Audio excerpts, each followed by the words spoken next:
It was possible to power abandoned human appliances found in waterfall. From then on, the family position became that of science. But the lineage ended with me. It was when the dreamer children died.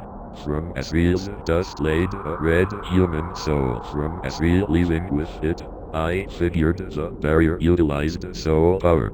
I unofficially investigated the human soul and its behavior. Perhaps I could discover a way to break the barrier.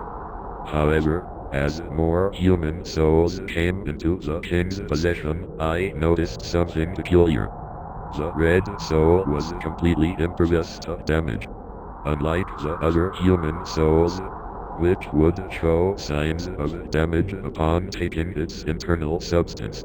As the soul power experiment came to an inconclusive close, I had to know how resistant to change the red soul was. My time of falling was coming close.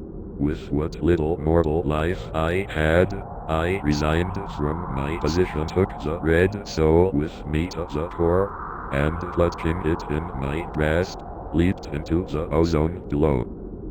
Within mere moments, I felt myself being scattered and shattered.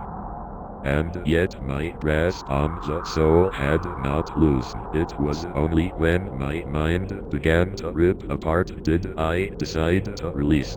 And here I was, surrounded by and surrounding everything and nothing. Yet, somehow, I felt the red soul near. It is always near. Despite being able to reconstruct a new residence here, despite being able to reform my mind into one essence I could never escape. I could only look in from the outside, only through the viewport of that very soul, wherever in time and space it resides. I only desire to become whole again, and for a long time, I felt that I would remain here, stuck in eternal purgatory. It is torture, Chris. The regret I feel daily haunts me. How everything could have turned had I not jumped.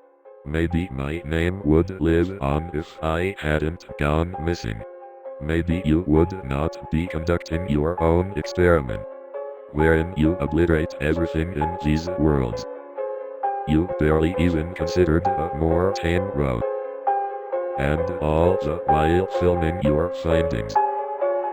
How sadistic.